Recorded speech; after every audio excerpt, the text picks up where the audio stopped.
কেউ জিজ্ঞাসা করতে পারে যে চাতুর্মাস্যের মধ্যে পান গ্রহণ করা যায় না, চাতুর্মাস্যের মধ্যে পান গ্রহণ করা যায় না, বর্জন বলা হয়েছে। চাতুর্মাস্যের মধ্যে সবথেকে উত্তম হলো একবার অন্ন গ্রহণ করে থাকতে পারেন, সেটা সবথেকে উত্তম, শুধু একবার। আর যদি তার থেকেও উত্তম হলো যদি ফলাহার করে থাকছেন, শুধু ফল খেয়ে থাকছেন, চাতুর্মাস্য আপনি শুধু ফল খেয়ে থাকবেন, এটা হলো শ্রেষ্ঠ। তো ফলাহার না যদি করতে পারেন তো একবেলা অন্ন, আর যদি একবেলাও যদি না অন্ন খেয়ে আমরা থাকতে পারছি বা আপনারা থাকতে পারছেন, তখন দুবেলা অন্ন গ্রহণ করা বা 2 বেলার উপরে অন্ন গ্রহণ করা উচিত নয়।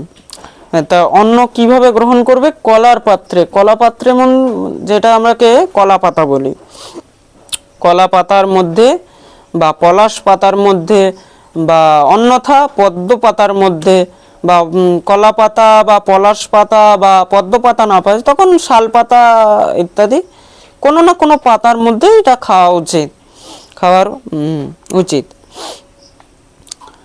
বা চাতুর্মাস্যের মধ্যে দই ভাত উত্তম বলা হয়েছে, দই ভাত খাওয়াটা অত্যন্ত উত্তম।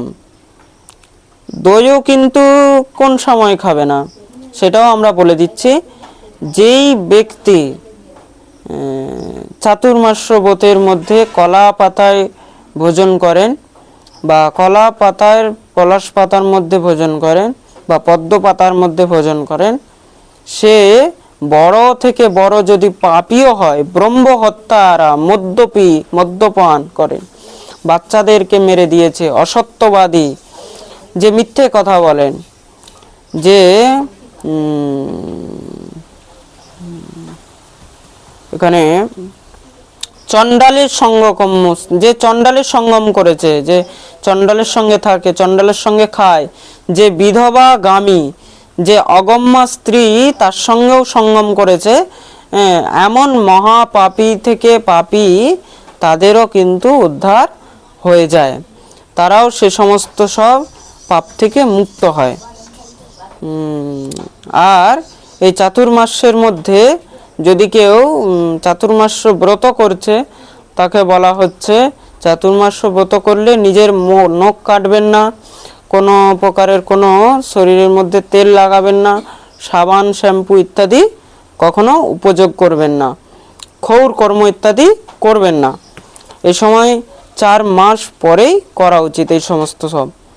যারা ব্রত করছে তাদের জন্য এই নিয়ম, যারা করছে না তাদের জন্য নয়। আর সব থেকে উত্তম হলো অন্নের মধ্যে কি গ্রহণ করবেন? জব দিয়ে নির্মিত যা জিনিস হয় সেগুলোই খাওয়া উচিত, বা চাল দিয়ে যে জিনিসগুলো নির্মিত হয় সেইগুলোই পাওয়া উচিত, বা এছাড়া অন্য কোনো বস্তু গ্রহণ করা উচিত নয়। আর চাতুর্মাস্যের মধ্যে কি খাবে না? বেগুন খাবেন না, করলা খাবেন না, লাউ খাওয়া নিষেধ, পটল খাওয়া নিষেধ, বেগুন, করলা, পটল, লাউ এগুলো সব একদম নিষেধ বলা হয়েছে। আর বিশেষ করে শ্রাবণ মাসে যারা চাতুর্মাস্য ব্রত করবে, যারা পুরোটা করতে পারেন না, অল্প স্বল্প করতে পারবে, তাদের জন্য বলা হয়েছে কিছু কিছু মেন জিনিসগুলো শুনে রাখুন। শ্রাবণ মাসে শাক খেতে নেই, শ্রাবণ মাসে শাক খাওয়া চলবে না, শাক খাওয়া নিষেধ।